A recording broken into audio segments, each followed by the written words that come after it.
BA part 1 लोक प्रशासन paper number 1। हमने अपने पिछले लेसन में चर्चा आरंभ करी कि लोक प्रशासन का क्षेत्र कैसा होता है, क्या है। हमने समझा कि लोक प्रशासन का क्षेत्र बहुत विस्तृत है।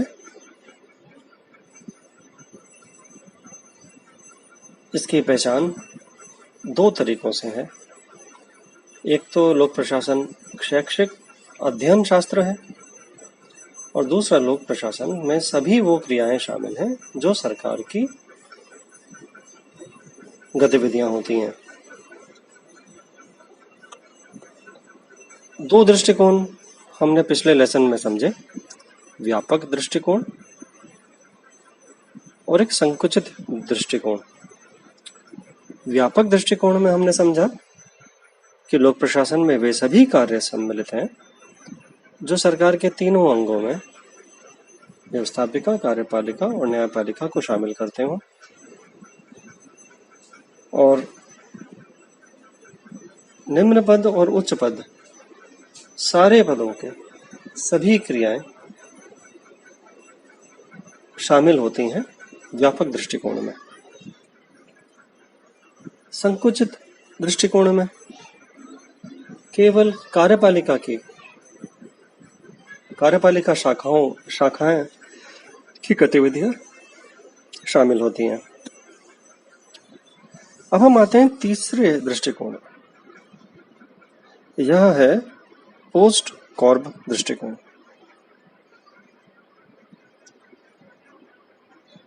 लोक प्रशासन की प्रक्रियाओं का अध्ययन करते हुए लूथर गुलिक, उर्विक, हेनरी फेयोल इत्यादि विद्वानों ने कुछ विचार प्रस्तुत किए और एक दृष्टिकोण पाया हमें मिलता है जिसे हम पोस्ट कॉर्ब दृष्टिकोण कहते हैं। लूथर गुलिक ने इन सब को व्यवस्थित रूप से एक अंग्रेजी के शब्द में अक्षरों को मिलाकर के बनाया, जिसमें जो शब्द शामिल हैं वो हैं P फॉर प्लानिंग, योजना बनाना, O फॉर ऑर्गेनाइजिंग, संगठन बनाना,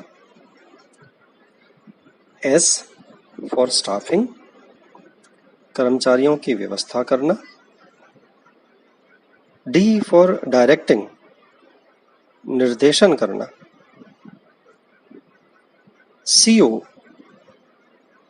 कोऑर्डिनेशन, समन्वय करना, और B फॉर बजटिंग, बजट तैयार करना। तो इन सब अक्षरों को शामिल करके बनता है POSDCORB पोस्ट कॉर्ब। हम देखते हैं इनका एक एक का अर्थ क्या है। लूथर गुलिक कहते हैं कि यह संगठन में प्रशासन के कार्य हैं। सबसे पहला उन्होंने बोला P फॉर प्लानिंग, योजना बनाना। इसका तात्पर्य है कि कार्यों की रूपरेखा तैयार करना। इसमें नियोजन है, नियोजन संगठन के लिए कि उसमें क्या कार्य करने हैं, आपको क्या ध्येय की प्राप्ति करनी है और किन रीतियों से इनको आपको प्राप्त करना है। यानी आपको उद्देश्य तय करने हैं आप संगठन क्यों बनाना चाहते हैं, क्या कार्य हैं, क्या आपके एम्स हैं, ऑब्जेक्टिव्स क्या हैं, उसको आपको प्लानिंग में शामिल करना है।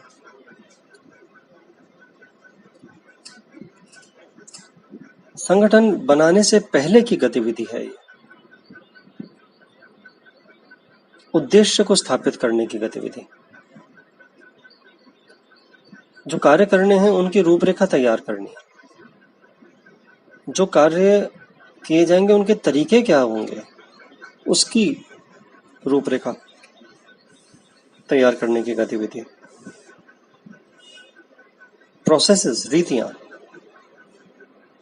उसको स्थापित करने की गतिविधि। तो प्लानिंग सबसे प्रमुख और सबसे इंपॉर्टेंट पहला स्टेप गुलिक ने माना ऑर्गेनाइजेशन का होता है, मैनेजमेंट का होता है, प्रशासन के लिए सबसे महत्वपूर्ण स्टेप है। दूसरी बात उन्होंने बोली ऑर्गेनाइजिंग। जब आपने उद्देश्य तय कर दिए, जब आपने रूपरेखा तय कर दी, रीतियां तय कर दी, क्या प्रोसेस अपनाए जाएंगे, तो उस उद्देश्य का प्रशासकीय ढांचा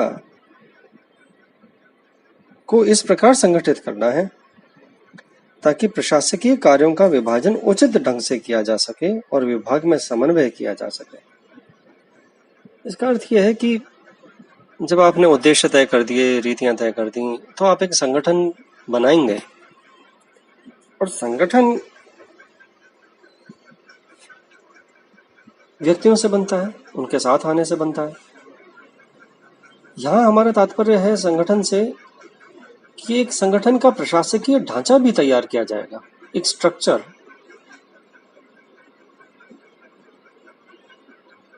कौन व्यक्ति किस पद पे, क्या शक्तियां, क्या कार्य, क्या उत्तरदायित्व, ये सब डिफाइन किए जाएंगे, ये सब तय किए जाएंगे।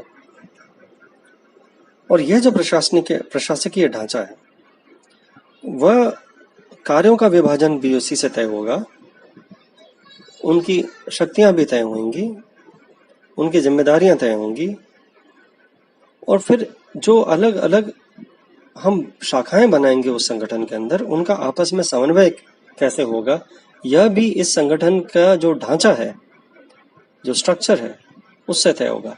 तो संगठन का स्ट्रक्चर जो पहला स्टेप है प्लानिंग वाला, उससे कनेक्टेड है।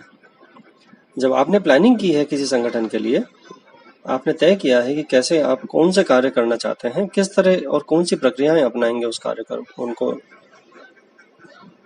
प्राप्त करने के लिए, क्या रीतियां होंगी, क्या प्रोसेसेस होंगे, तो उसको रियलाइज, उसको मूर्त रूप देने के लिए एक संगठन बनाया जाएगा जिसमें एक प्रशासकीय ढांचा होगा। उस ढांचे में कौन से पद होंगे, कितने होंगे, उसका प्रारूप क्या होगा, उनकी शक्तियां क्या होंगी, जिम्मेदारियां क्या होंगी, यह सब तय किया जाएगा। तो संगठन को बनाना पहले स्टेप प्लानिंग के बाद में यह सबसे महत्वपूर्ण स्टेप है। प्लानिंग करी और फिर उसके बाद संगठन को तैयार किया। अब आएंगे उस संगठन में व्यक्ति। पहले ढांचा बन गया, प्रशासकीय ढांचा, उनमें आपस में समन्वय कैसे हो गया, क्या ब्रांचेस होंगी, कौन किस लेवल पे काम करेगा, यह सब तय हो गया। अब उन पदों को, उस ढांचे को भरा जाएगा व्यक्तियों से, और इसलिए तीसरा स्टेप आता है स्टाफिंग का, कर्मचारियों की व्यवस्था करना। अब स्टाफ अर्थात संपूर्ण कर्मचारी वर्ग की नियुक्ति, इनका प्रशिक्षण और उनके लिए कार्य करने की अनुकूल दशाओं का निर्माण करना। यानी जब हम स्टाफिंग कर रहे हैं तो हम केवल व्यक्तियों को लाकर वहां बैठा नहीं रहे हैं, हम उनके कर्मचारी वर्ग की संपूर्ण गतिविधियों के बारे में सोच रहे हैं, क्या विचार है ये, कि उनकी नियुक्ति कैसी होगी, कौन से लोग होंगे, किस पद पे, किस लेवल पे, कौन पोस्ट के लिए, किस पद के लिए किस टाइप का व्यक्ति चाहिए, किस प्रकार का व्यक्ति चाहिए, इसका मंथन है। कहाँ से आएगा वो, कहाँ मिलेगा, कितनी योग्यता रखनी होनी होती है उसे, कितनी योग्यता वाला व्यक्ति चाहिए, कहाँ मिलेगा, उसको कैसे ढूंढा जाएगा, या वो हम तक कैसे पहुंचेगा, या हम उन तक कैसे पहुंचेंगे, फिर उसका चयन कैसे होगा, उसकी नियुक्ति कैसे की जाएगी। मान लीजिए उसकी नियुक्ति हो गई तो उसको संगठन में कार्य करने के लिए प्रशिक्षण भी तो देना होगा, तो उसको प्रशिक्षित किया जाएगा। प्रशिक्षण कौन देगा, कैसे होगा, और उसके कार्य करने के अनुकूल सारी दशाएं उसके ऑफिस होंगे, व्यवस्थाएं क्रिएट करनी होंगी, फिर उसका कार्मिक प्रशासन सारा, यह सब विचार एक शब्द में सम्मिलित होकर के स्टाफिंग में आ जाते हैं। फिर है एक इंपॉर्टेंट स्टेप, डायरेक्शन, निर्देशन करना। देखिए, आपने प्लानिंग किया, योजना बनाई, आपने योजना बना करके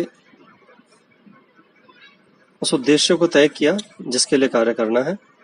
उन उद्देश्यों को दृष्टि गोचर रखते हुए, आप उसको ध्यान में रखते हुए आपने एक संगठन तैयार किया, ऑर्गेनाइजेशन तैयार किया, और उस ऑर्गेनाइजेशन को तैयार करने के बाद में आपने उसके अंदर व्यक्तियों की व्यवस्था की। अब व्यक्ति लगा दिए गए हैं, व्यक्तियों की नियुक्ति और प्रशिक्षण के बाद वो कार्य करना शुरू करते हैं। अब उनको कोई निर्देशन देना जरूरी है। इसके अंतर्गत वे निर्णय आते हैं जो निर्णायकों द्वारा कर्मचारियों के कार्यों के संबंध में लिए जाते हैं। ये निर्णय सामान्य आदेशों के रूप में सन्निहित करके प्रशासकीय कर्मचारियों तक पहुंचाए जाते हैं। इस निर्देशन की व्यवस्था के अंदर आप संगठन के उद्देश्यों को प्राप्त करने के लिए अपने कर्मचारियों को जो कार्य करने हैं उसके संबंध में आप उनको निर्देश दे रहे हैं। वो फिर कार्य का निष्पादन करेंगे और संगठन के कार्य, उनके उद्देश्य पूरे होंगे। तो उच्च पदस्थ अधिकारी अपने से सानिध्यों को, कर्मचारियों को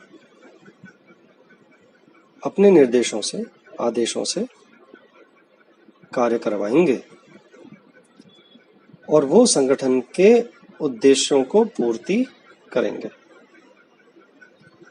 तो हमने देखा कि लूथर गुलिक ने पोस्ट कॉर्प की अवधारणा के तहत लोक प्रशासन के क्षेत्र को बताते हुए उन्होंने ये जब बातें करी कि भाई लोक प्रशासन क्या कार्य करता है, मैनेजमेंट के अंदर ये थॉट आता है, तो उन्होंने बोला कि भाई सबसे पहले प्लानिंग होती है,